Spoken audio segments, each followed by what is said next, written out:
you can't sue Mark Zuckerberg for it. If somebody puts something libelous about me on his site, I can't sue him. Section 230. And so the government is threatening to take that from them if they don't censor people like me. Right. And that's an existential threat. And then the third thing, and I think this is the toughest thing for people to swallow, but you really need to read my book, in particular the last chapter of the book. But there's a deep involvement of the intelligence agencies in this project. And in managing the pandemic and using the pandemic as a pretext to advance the biosecurity agenda, which is this, ultimately the substitute for the erection of a surveillance state and complete control of the population, which necessarily means the abolition or the diminishment of traditional constitutional rights, freedom of religion, freedom of speech, freedom of association, jury trials, et cetera, which have all come under attack during the last year. But what I show is a lot of this was purposeful, that they drilled it again and again and again. The CIA drilled it with hundreds of thousands of first responder workers from Europe, from the United States, from Canada, from Australia. And that it has nothing to do with public health. It's about using, militarizing pandemic response, monetizing pandemic response. And these agencies also are deeply embedded in Silicon Valley through In-Q-Tel, which is the investment arm of the CIA. And it was DARPA, the Defense Department, that created the ARPANET in 1989. Or 1979, rather.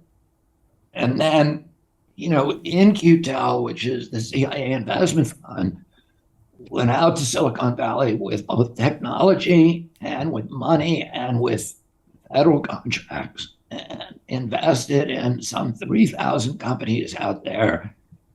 And the CEOs of those companies signed state security agreements, which means they cannot talk about their relationships with the agency, as a condition for receiving that money and for receiving the federal contracts and receiving the technology. So you have, you have deep relationships between the intelligence community and the Silicon Valley companies, and a strong interest by those companies in erecting a national security state and a surveillance state, because they own the technologies of surveillance. And if you look at who got rich, if you follow the money and just say, cui bono, who got rich from this pandemic, you look at these stock portfolios of those companies and the stock value of those companies and how they, agree, whether it's Amazon or Microsoft or Facebook, how they're, how their value increased. They essentially put out of business Main Street America.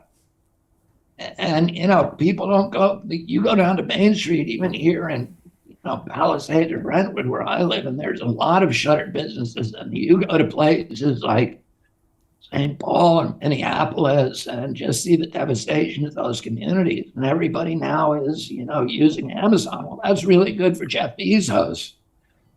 But is it really good for the American community, for American democracy? Of course, the intelligence agencies. So they have a financial benefit clamping down these controls and keeping people locked in their houses and making them obedient.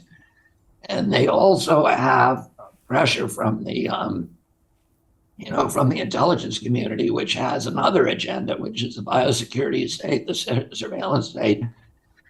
Kevin Shipp, who is a CIA whistleblower, and has said that, and his job was to sign these state security agreements, state secrecy agreements with people, and he says that there's 4.3 million Americans who've signed these agreements with the CIA. And, most of them are people who you would expect are as intelligence assets, people who work for a big company, big defense companies like Raytheon and General Dynamics, hundreds of thousands of people, and Boeing, et cetera. But there's also a huge, huge investment by the intelligence agencies in Silicon Valley. And, you sound like a nut, and I sound like a nut when I start talking about this stuff.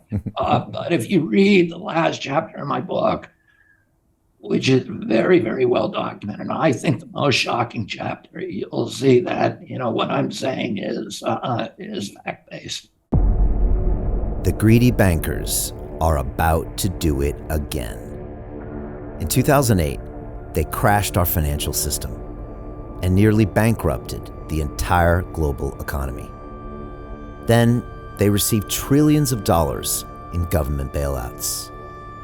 And after, they demanded fat bonuses paid for by you, the taxpayer.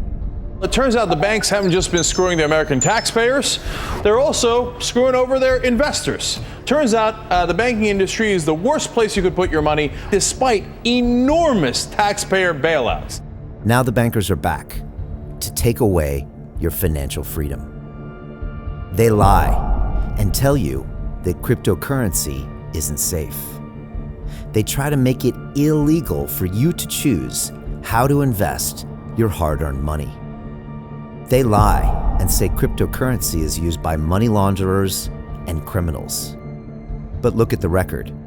It's the banks themselves that launder hundreds of billions of dollars every year to the biggest criminal operations in the world. Leaked documents have revealed how some UK banks have helped criminals, money launderers and Russians under sanctions. American authorities discovered that the Sinaloa cartel moved $881 million through HSBC accounts as bank officials turned a blind eye to the illegality. The bankers lie and say cryptocurrency is not a real investment. Meanwhile, the smartest CEOs in the world are buying billions and billions of it. The truth is that banks lie about cryptocurrency because it makes them scared. The banks take $9 trillion per year of your hard-earned money, and they are worried that they will finally be exposed. They're scared because crypto means they can no longer control your money, which means they can no longer control you. They are scared because you might actually understand your money and intelligently decide what to do with it. Now is the time for us to come together, fight back, and take control. It's time to educate ourselves, our families, and our communities. Because financial education means financial freedom. We know that cryptocurrencies will help us build the new decentralized financial system of the future. A banking system that is of the people, by the people, and for the people. A banking system where access to finance is a fundamental human right. A banking system that is free and fair and welcomes all humans on this earth. The DeFi revolution is happening. We, the people, can no longer be fooled. We choose to take control of our finances. We choose to take control of our freedom. We choose to take control of our future. Join us, and let's take back our financial freedom forever.